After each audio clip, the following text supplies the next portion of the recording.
Quem se recorda na nossa primeira aula que nós tivemos aí do ciclo 2, né, do segundo AVA, nós começamos a falar de um novo sistema de coordenadas. Diferente das coordenadas que nós chamamos aí de coordenadas geográficas, a coordenada chamada coordenada UTM é aquele tipo de coordenada pelo qual trabalha com unidades medidas em metros. As coordenadas geográficas que nós estudamos lá na primeira VA é um tipo de coordenada que trabalha com medidas em graus, longitude e latitude. Longitude até 180 graus a leste ou oeste e latitude até 180 graus a norte ou ao sul. As coordenadas chamadas de UTMs, também na verdade uma projeção cartográfica, ela vai transformar uma coordenada medida em graus em coordenadas medidas em metros. E para poder fazer isso aí, para poder trabalhar isso bem, nós precisamos separar a Terra, esse sistema de coordenadas, separar a Terra em 60 partes, em que cada uma dessas partes corresponde a um chamado fuso UTM. Por exemplo, eu estou em Anápolis, alguns de vocês devem estar aí em Goianésia. Anápolis e Goianésia estão no fuso 22 do sistema UTM. É uma informação básica e essencial que eu tenho que levar em consideração quando eu vou trabalhar com o sistema UTM, porque eu preciso identificar em qual fuso eu me encontro antes de obter as minhas coordenadas em si. Faz muita diferença? Total. Por exemplo, se você está no fuso 22 e você configura, por exemplo, o seu GPS, você faz o seu mapa no computador no fuso 24, você deveria estar em Goiás, você vai aparecer lá em São Paulo, por exemplo, a sua coordenada. Então a localização ela é totalmente diferente em função do fuso que você vai adotar no seu mapeamento principalmente, né? Já que aqui dentro do geoprocessamento nós trabalhamos a parte do mapeamento em si. Pensando em um critério um pouco mais prático, até já uma dica aí para vocês responderem lá a atividade pré-aula de hoje, né? Quando você vai, por exemplo, fazer planejamento de amostragens, quando você vai planejar uma amostra de solo para agricultura de precisão, para trabalhar mapas de agricultura, esse planejamento de amostras tem que estar a determinadas distâncias de um ponto em relação ao outro, que é o que nós chamamos aí de amostragens georreferenciadas, por exemplo.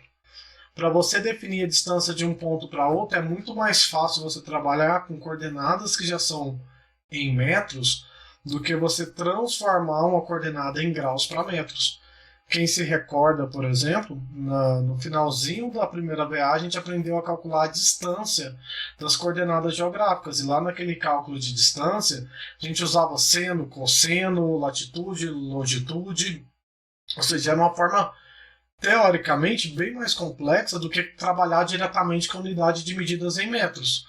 Então, o sistema UTM me possibilita isso, ela me facilita as coordenadas UTMs a obter informações em campo que estão associadas a medidas lineares, como distâncias, como área, como comprimento, que são medidas em metros, metro quadrado, hectares e assim por diante, né? Desculpe. E aí, sabendo isso, né, que as coordenadas UTMs, que são medidas em metros, que a gente tem 60 fusos e que eu preciso identificar cada um deles, nós vimos aqui também algumas características dessas coordenadas. Então aqui no cantinho está mostrando para vocês justamente as coordenadas, todos os fusos, né, pensando a Terra como um todo.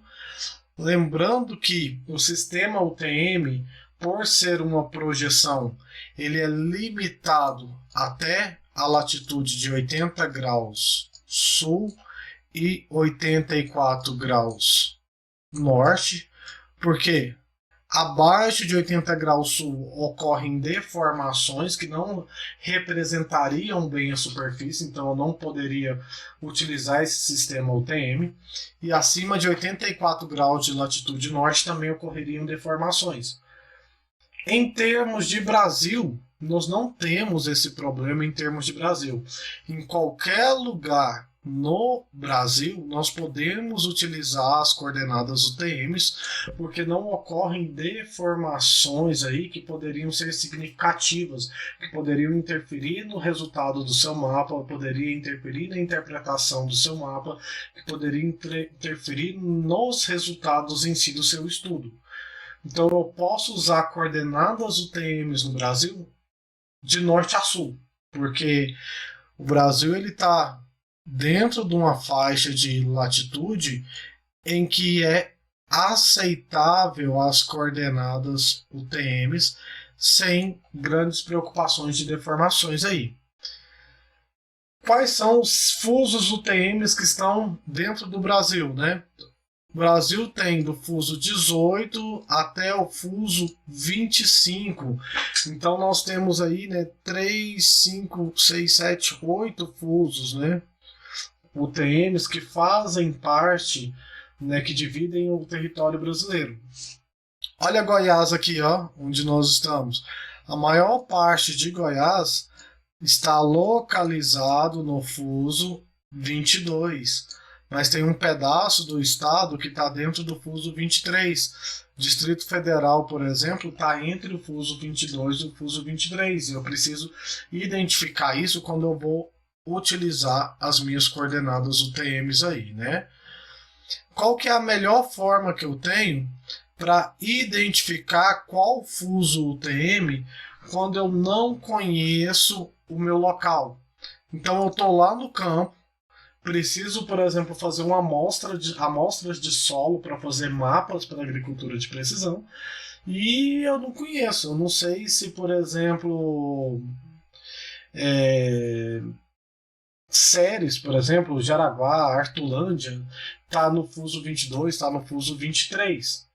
Como que eu faço para identificar isso? O jeito mais simples é você obter uma coordenada geográfica, longitude e latitude, e em cima dessa coordenada geográfica calcular qual é o fuso UTM, que é a formulazinha que a gente tem aqui. Eu até frisei com vocês na aula que quando a gente trabalha quando a gente trabalha com fuso UTM, nós vamos sempre adotar aqui para a disciplina que o fuso é dado por 30 menos. Eu vou escrever o que está lá na equação, né? Longitude, representado pelo símbolo lambda, dividido por 6. Eu não calculo o fuso em função da latitude. Então, por exemplo, você tem lá que você tem um determinado ponto, um ponto X, em que esse ponto você conhece a coordenada geográfica e você precisa, a partir dessa coordenada, identificar qual é o fuso UTM para transformar a coordenada em graus para a coordenada em metros, que é o sistema UTM, né? Vamos falar que a coordenada é essa aqui, ó. 55 graus e 30 minutos a oeste e 20 graus e 40 minutos ao sul. Só para recordar, a primeira coordenada nós adotamos como padrão aqui, né, que é a coordenada de longitude. E a segunda coordenada de latitude. Lembrando que pode aparecer diferente dependendo do software que você estiver utilizando para fazer o seu mapa. Mas 90%, eu diria talvez até 95%, 99% dos softwares, eles leem coordenada longitude e latitude. E não latitude e longitude. O que eu conheço assim do dia a dia, o software do Google Earth, se você instalar o Google aí no celular de vocês ou no computador de vocês, o Google ele lê o contrário, primeiro latitude e depois longitude. Tirando essa exceção assim, de softwares mais comuns, a maior parte dos programas que trabalham com elaboração de mapas vai ler longitude e latitude. Por isso que a gente lê na mesma sequência aqui na sala, né? Na nossa aula, longitude e latitude. Mas beleza, professor. O que eu faço com isso aqui? eu vou usar a coordenada de longitude para calcular o fuso. Então, se eu substituir aqui, fuso é 30 menos 55 graus e 30 minutos, dividido por 6. Como nós não temos aí fuso negativo, né, ou fuso quebrado, eu tenho que sempre arredondar o valor. Então, vou jogar aqui, ó, 30 menos, abriu parênteses, igual eu escrevi, 55 graus e 30 minutos, dividido por 6, vai dar 20,75. Mas não existe fuso 20,75. Existe, inclusive, se a gente voltar aqui, ó, a gente vai ver que tem o fuso 19, 20, 18, 19, 20, 21, 22, 23. Existem fusos que são redondos. E como existem fusos que são redondos, não existe o fuso 20,75. Então sempre vocês vão ter que arredondar o seu cálculo para cima. Então 20,75 aqui significa que o fuso é o fuso 21. Gente, independente do número que deu 20,1, fuso 21. Deu 20,2, fuso 21. E assim por diante com todos os outros, tá? Deu fuso 19,5, fuso 20. Deu fuso 31,4, 32, sempre arredondando para cima. Eu tenho que só tomar um cuidado, porque todo fuso UTM, assim como as coordenadas geográficas, em função da linha do Equador, basicamente nós temos fuso UTM ao norte ou ao sul. E aí, para saber se o seu fuso é norte ou sul, é só olhar a coordenada de latitude, para ficar ainda mais fácil para vocês não esquecerem de jeito nenhum. Todo fuso UTM utilizado no Brasil é sul. E toda vez que vocês forem fazer cálculos aqui, a gente vai fazer cálculos para coordenadas no Brasil. Eu não vou passar para vocês cálculos de coordenadas na Europa, no Japão, nos Estados Unidos ou no Canadá. Então, para não ter perigo de errar, calculou o fuso, arredondou, já coloca na frente a letrinha S. Então, fuso 21 sul é o fuso UTM que eu preciso para transformar essas coordenadas de graus para coordenadas medidas em metros aí, tá bom? Nós já vimos nessa parte, então passei um pouquinho mais rápido aqui com vocês, só para a gente relembrar isso aqui, porque nós temos que começar a fazer as leituras do mapa. Então, se eu sei como calcular o fuso, eu também tenho condições de calcular o meridiano central. O que é esse meridiano, gente? O meridiano nada mais é do que a linha que divide o meu fuso exatamente no meio. No meu fuso 21 que a gente acabou de calcular, tem essa linha tracejada aqui, ó.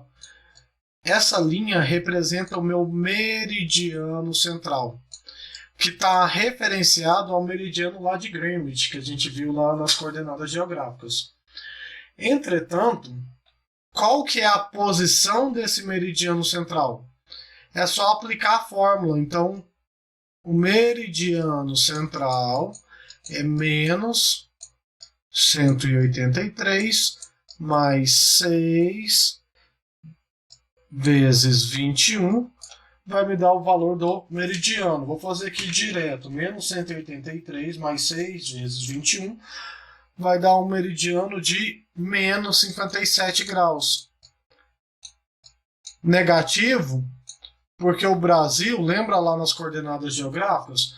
O Brasil ele está em relação ao meridiano de Greenwich a oeste do meridiano, né? Então ele está a W e não a leste. Então por isso que na hora que eu vou calcular, o meridiano central aqui ele vai me dar um valor negativo, tá bom? Nós fazemos alguns cálculos aí, né? Fizemos esses exemplos que vocês estão vendo. Depois vocês dão uma revisadinha lá na gravação da primeira aula da oitava semana, na verdade, que a gente calculou por esses dois exemplos. Olha lá, longitude 44 graus e 10 e latitude 20 graus e 10, fuso e meridiano central, e para longitude menos 40 graus 57,38 e latitude menos 12, 59,25, fuso e meridiano central também. Lembrando que coordenada ela pode ser escrita, se ela estiver em coordenadas geográficas, com letra ou com sinal. Coordenada oeste negativa, coordenada leste positiva. Coordenada norte positiva e coordenada sul negativa, né? Lembrem sempre isso quando a gente trabalha com as medidas em graus. Quando eu trabalho com as medidas em UTM, que é as coordenadas que a gente está trabalhando agora, não existe coordenadas negativas, tá? Todas as coordenadas UTM sempre vão ser valores positivos. E até por isso que quando nós falamos das coordenadas UTMs, nós falamos aí basicamente que um par de coordenadas ele é definido basicamente quando a gente fala lá um par de coordenadas, então tem aqui ó, coordenadas definido em função da minha coordenada x e da minha coordenada y, né? Que a gente tem aí uma referência básica. No sistema UTM, a coordenada x ela está referenciada à coordenada que a gente chama de coordenada E, ou coordenada do eixo leste-oeste. A coordenada y ela está referenciada aí à nossa coordenada N, ou a coordenada do eixo norte-sul. É só uma padronização que a cartografia usa, porque o leste é positivo e o norte é positivo. Então, por isso que as coordenadas UTMs sempre vão ser coordenada E e coordenada N. Mas, por definição, essa coordenada E e essa coordenada N, elas sempre vão ter valores positivos e referem-se ao E, ao chamado eixo leste-oeste, e o N refere-se ao eixo norte-sul. Mas beleza, se eu sei que é medido em metros, se eu sei que precisa ter um fuso, se eu sei que precisa ter um meridiano central, se eu sei que o X agora é chamado de coordenada E e o Y é chamado de coordenada N, como que eu faço a leitura das coordenadas dos meus pontos?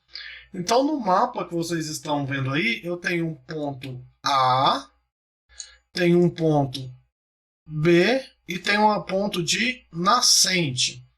Esse mapa, gente, refere-se a um cadastro ambiental rural, o famoso CAR, feito de uma propriedade, em que fez lá o levantamento topográfico para definir os limites da área, definir os limites ali do remanescente de vegetação nativa, que vocês estão vendo de verde, os pontos de nascentes, os cursos d'água para regularização ambiental da propriedade. Inclusive, talvez alguns já ouviram falar, talvez alguns até trabalhem com isso, mas o cadastro ambiental rural é uma aplicação pura de geoprocessamento.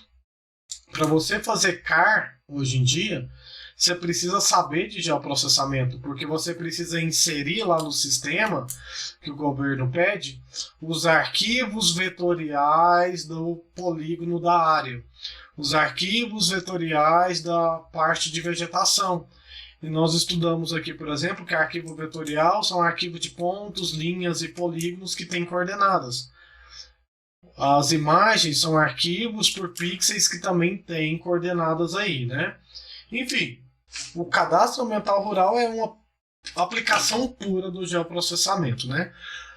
Mas o que nós temos? Nós vamos começar a fazer a leitura aqui agora dos mapas e identificar as coordenadas. A leitura segue aquela mesma lógica, aquela mesma sequência que a gente seguia de leitura quando nós trabalhávamos lá com as coordenadas geográficas. As linhas verticais, elas estão associadas às coordenadas x, e as linhas horizontais estão associadas às nossas coordenadas y. Então, se eu sigo, né, essas linhas, por exemplo, eu consigo identificar a localização de pontos quando eu já tenho uma coordenada. Então, por exemplo, se eu tenho aqui ó, o ponto A, ele está em cima dessa coordenada e ele está em cima dessa coordenada. O ponto B está em cima dessa coordenada que eu conheço do meu mapa e está em cima dessa outra coordenada aqui. Já a nascente, ela está entre dois pontos que eu conheço para cá e entre dois pontos que eu conheço para cá. O ponto A e o ponto B é bem simples, né? Porque como eles estão em cima dos valores que eu conheço, eu consigo facilmente identificar quais são os valores das coordenadas. Então, por exemplo, qual a localização do ponto A, se eu pergunto para vocês? Nessas linhas verticais, nós temos as coordenadas do eixo leste-oeste, ou seja, coordenada E. Lembram que eu falei para vocês que em relação à coordenada do eixo leste-oeste, nós temos o meridiano central, que divide o fuso no meio. Tudo que está para cá vai ter valores maiores, vou colocar assim, ó, maiores que 500 mil metros. Tudo que está para cá vai ter valores menores que 500 mil metros. Então, por exemplo, uma simples interpretação, o ponto A é 366.600. Significa que ele está, meu ponto A, em relação ao fuso aqui, ao meridiano, à direita ou à esquerda do meridiano? Ele está para cá, não é? Porque 366 é um valor menor que 500 mil metros, por exemplo. Em relação à linha do Equador, nós vimos também que a nossa coordenada ela tem sempre valores menores que 10, vamos ver se vai caber aqui, milhões, bem espremidinho, mas menores que 10 milhões de metros, né?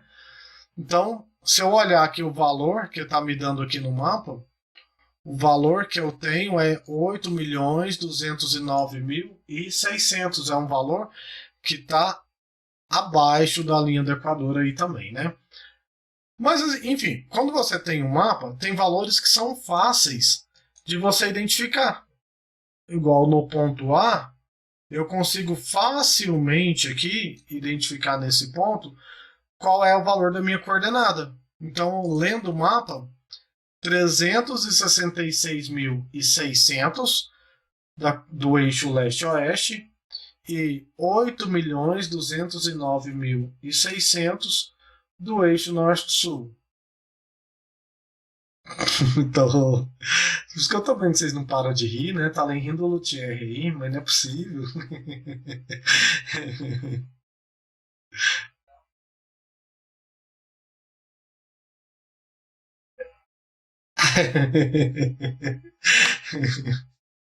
Beleza. Gente, mas entenderam aqui, ó, como que vocês leem as coordenadas dos pontos?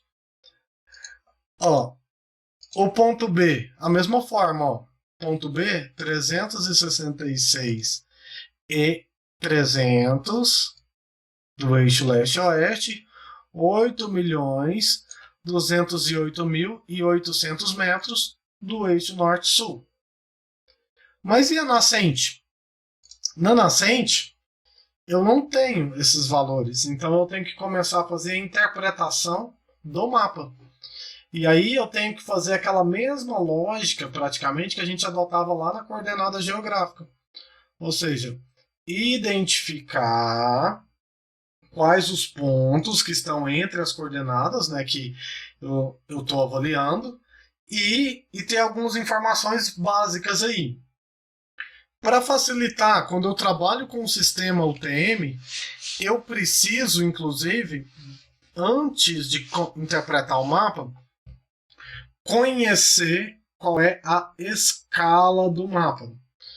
Estava planejado na semana passada da gente trabalhar essa questão de escalas, né? Mas vamos por partes aqui. Esse mapa, se vocês lerem todas as informações que ele tem ao redor dele as coordenadas do eixo leste-oeste e as coordenadas do eixo norte-sul. Ele tem uma orientação, a direção norte. Todo mapa tem que ter uma legenda para auxiliar na interpretação das informações que estão no mapa. E precisa das escalas, escala numérica, mas principalmente a escala gráfica. É a partir da escala gráfica que a gente vai conseguir trabalhar a interpretação do mapa. Mas primeiro, nós vamos aprender a interpretar a escala. A gente ainda vai ter uma aula só de escala, mas provavelmente quando vocês estudaram lá o desenho técnico, vocês viram que nós temos escala de redução, escala de ampliação e escalas naturais. Em termos de mapa, a gente vai trabalhar, na maioria das vezes, eu diria que quase 100% com escala de redução. Porque se você precisa, por exemplo, fazer um levantamento da rua da sua casa, muito provavelmente você vai ter que reduzir as medidas dessa rua para que ela seja representada no seu mapa. Então você vai reduzir as informações. Você vai fazer um levantamento lá do Clube do Laço. Então você vai ter que reduzir as medidas reais para que sejam representadas no seu desenho. Então a gente trabalha com escalas de redução na cartografia. Então vamos falar, por exemplo, a nossa escala é 1 para 10.000. Uma das formas que a gente tem de ler a escala é ler a escala na forma nominal, mantendo a proporção entre as unidades. Esse número 1, ele representa a minha medida gráfica.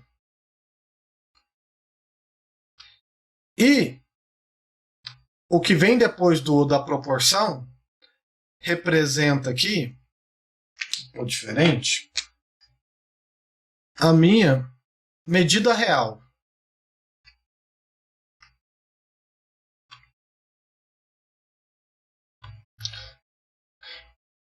E por padrão, nós trabalhamos a leitura de escala centímetro para centímetro. Então, quando eu falo que a escala é 1 para 10.000, eu estou falando para você que 1 centímetro gráfico é igual a 10.000 centímetros reais. Significa que a cada 1 centímetro no seu papel, lá no seu mapa, vai ter 10.000 centímetros na hora que você chegar nesse local. É a primeira leitura que a gente tem que fazer de escala, para começar a compreender o que essa informação me traz. Inclusive, escala ela é riquíssima, ela me dá muita informação. Ela não é feita apenas para fazer um desenho, para reduzir um desenho. Nós vamos trabalhar com escalas daqui um pouco, na verdade daqui a algumas aulas, e vocês vão ver o quanto de coisas que a gente pode fazer com escala. Mas se a gente entende isso aqui, ó, que 1 centímetro gráfico corresponde a 10.000 centímetros reais, eu posso mudar a minha medida real para metro, porque as nossas coordenadas do nosso mapa elas são medidas em metros. E aí até uma coisa que eu falo muito na prática quando vocês vão fazer mapas. Você não vai fazer um mapa na escala de 1 para 133.356. Primeiro porque isso dificulta a interpretação.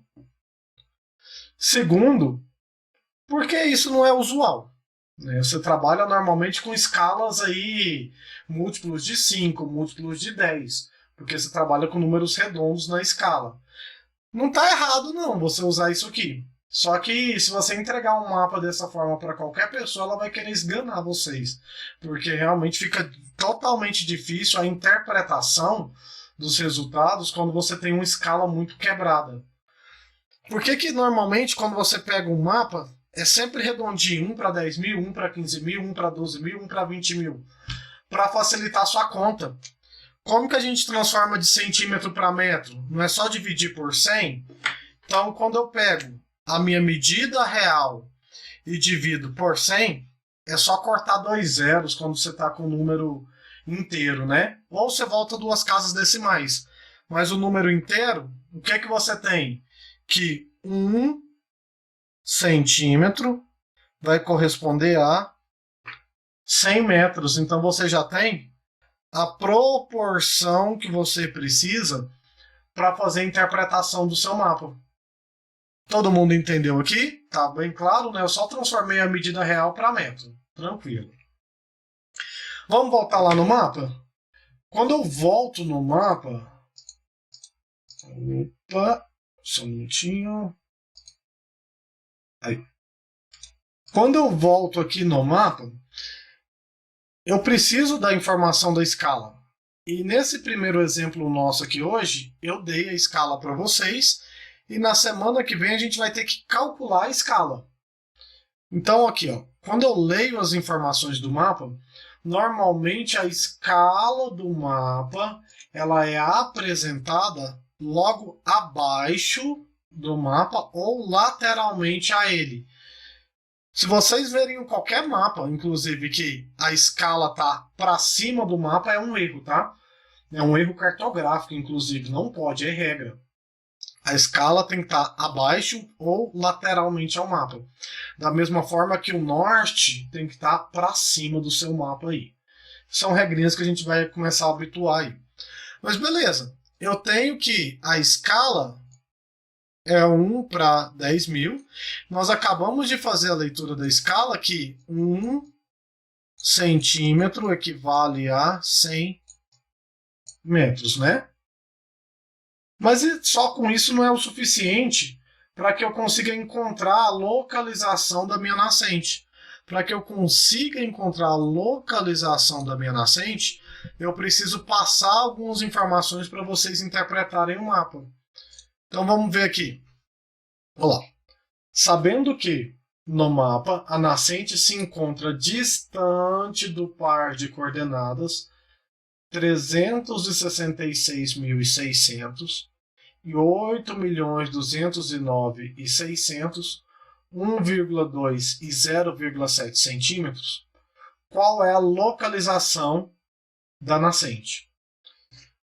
Se vocês lembrarem da primeira VA, tem uma semelhança bem gritante, não é?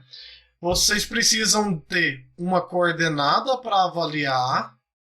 Então, se eu olhar o exercício, ele está me falando que eu tenho que interpretar o mapa a partir dessas coordenadas.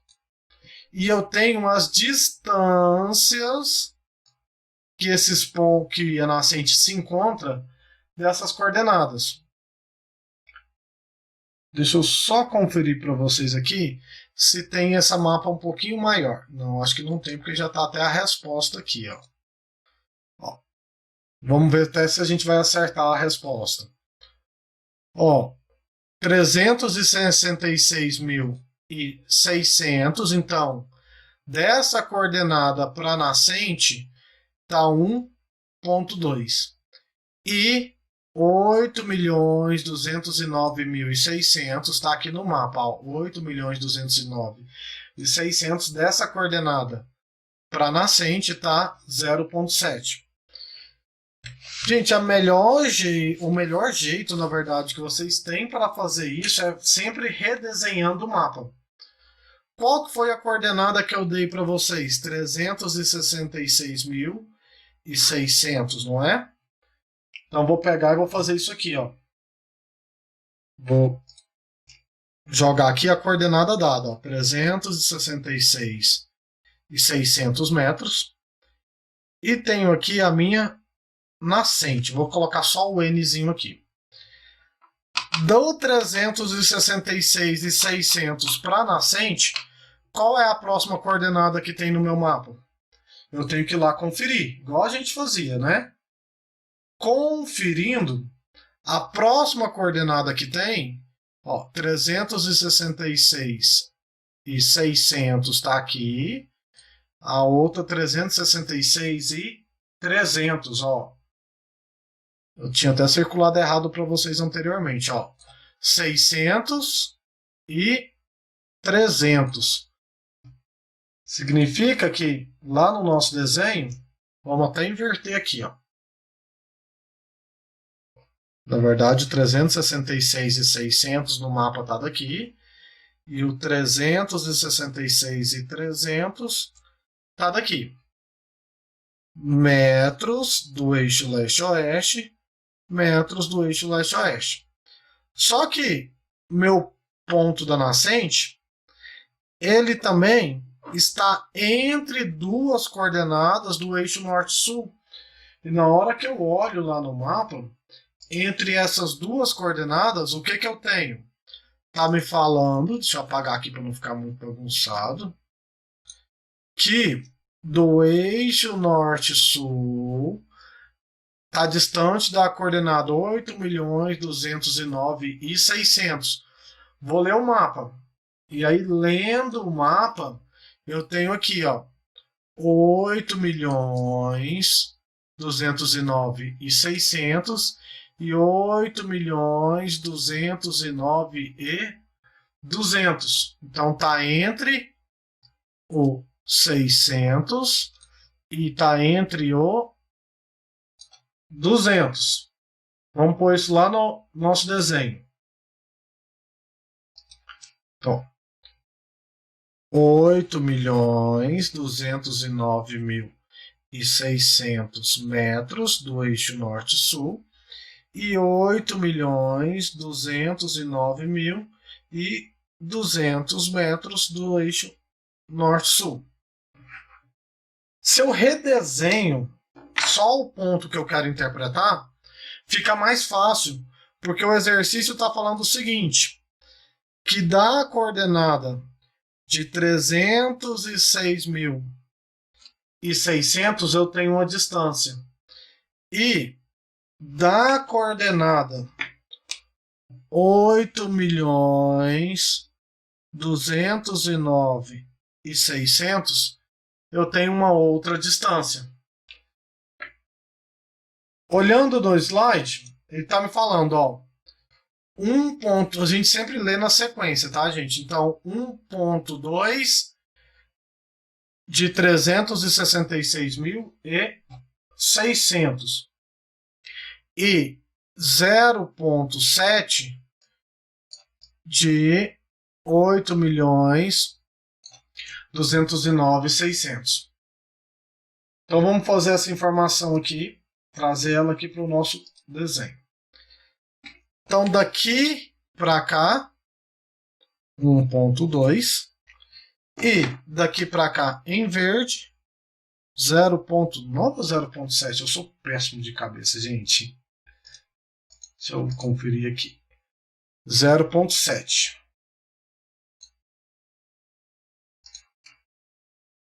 Então, 0,7 centímetros. Lembra que nós lemos lá no mapa uma outra informação, que a escala é 1 para 10.000? E quando a gente lê a escala, que é 1 para 10.000, a gente tem que 1 centímetro é igual, cortei 2 zeros, a 100 metros. Com a escala fica bem fácil, porque a escala ela é uma escala para todo o seu mapa. Então, se 1 centímetro é 100 metros, 1.2 vai ser quanto? Se 1 centímetro é 100 metros, 0.7 vai ser quanto? A gente tem que fazer a regrinha de 3 de novo e depois interpretar o mapa. Vamos fazer aqui, ó. Vou fazer primeiro para a coordenada do eixo leste-oeste. Então, para a coordenada do eixo leste-oeste, eu vou pegar a leitura da escala como minha proporção. Sempre eu pego a escala. 1 centímetro vai ser 100 metros.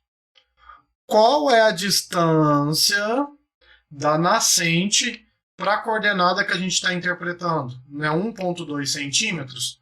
Então, 1,2 centímetros vai ser quanto? 1,2 vezes 100, 120 metros. Mas essa não é minha coordenada. Vai agora a interpretação que a gente tem que fazer, igual nós fazíamos no mapa de coordenada geográfica. Para a coordenada é qual foi o valor que eu passei para vocês interpretarem o mapa.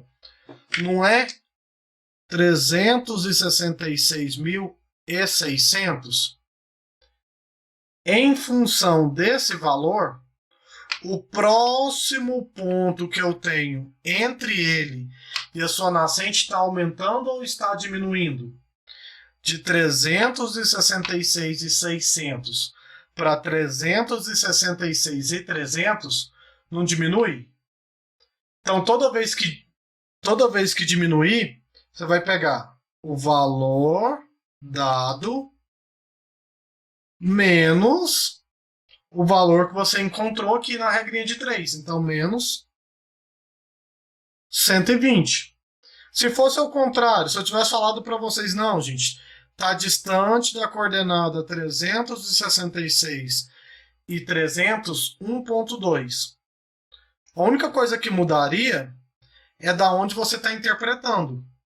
Do valor dado em relação à nascente e o próximo valor estaria aumentando ou diminuindo se fosse do 300 para o 600.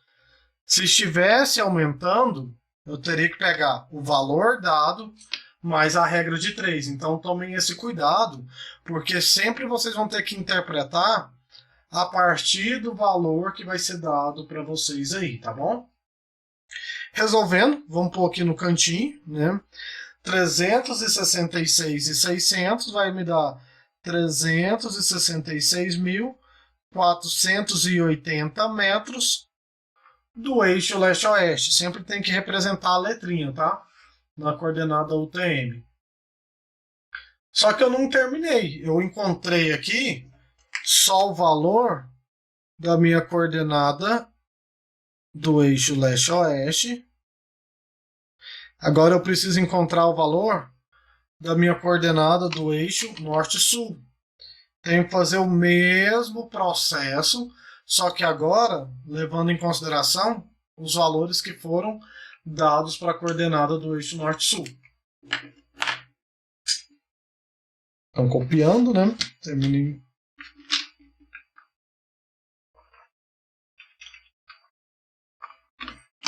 Já está terminando? Então tá bom. Ótimo. Melhor ainda.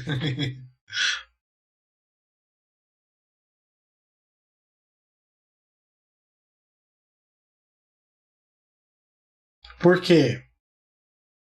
Qual foi a coordenada? Deixa eu voltar lá no slide. Deixa eu voltar lá só para a gente tirar essa dúvida.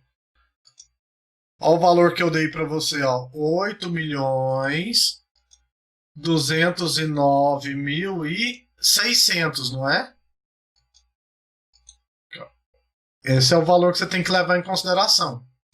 Ele tá aqui, ó. Tá um pouquinho pequeno, acho que vocês não estão conseguindo ver bem. Mas olha lá, 8.209.600. O próximo valor entre a nascente é esse de baixo aqui, ó. A nascente está aqui, né? E tá aqui. O próximo é 8.209.200. O próximo é menor ou é maior do que o valor que eu te dei? Então, se é menor, também você vai ter que subtrair, né? Então,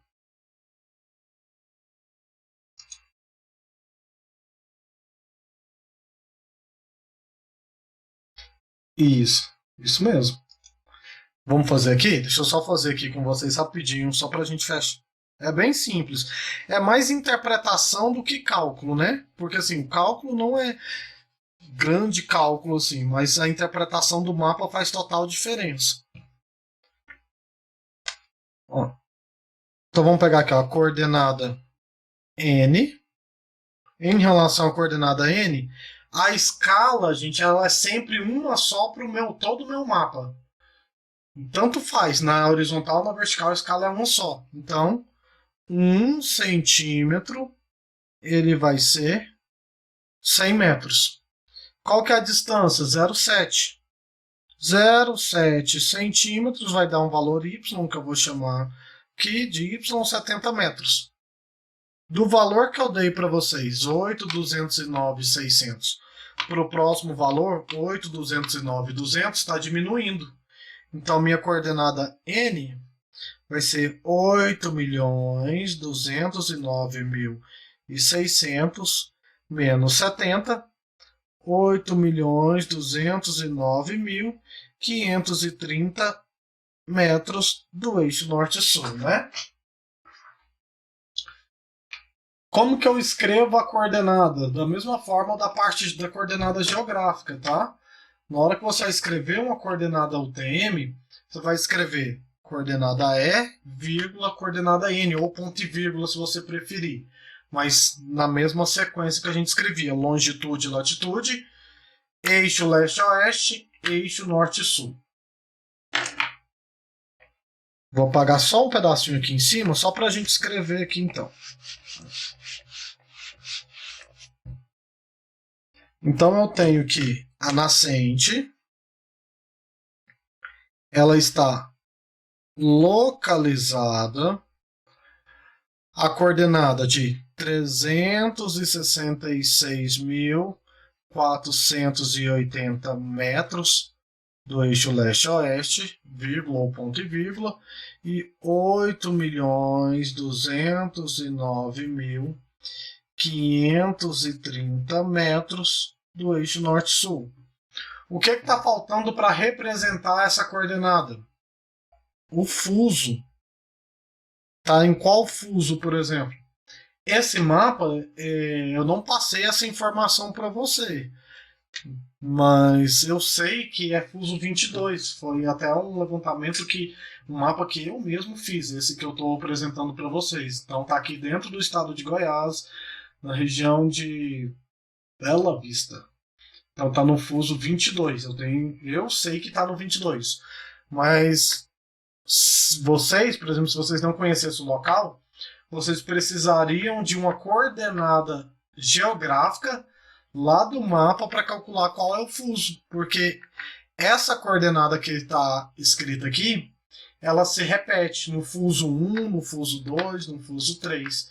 Então, se eu não descrevo qual é o fuso, pode ser que eu não sei onde que essa coordenada se encontra. Na verdade, eu não sei se o fuso não tiver descrito aí, né? Então, é importante sempre que for possível fazer essa descrição. Deixa eu voltar aqui para vocês.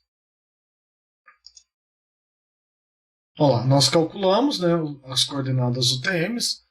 Aqui, como eu fiz um recorte da imagem, senão ia ficar muito grande, normalmente eu tenho também aqui no meu mapa as informações textuais. Lá na informação textual eu coloco o sistema de coordenadas, qual é o datum, lembram que a gente falou de datum? Modelo matemático que define a forma da Terra, e qual é o fuso. Então usei o Sirgas 2000 fuso 22 para elaborar esse mapa. São informações que sempre devem aparecer na medida do possível aí, tá?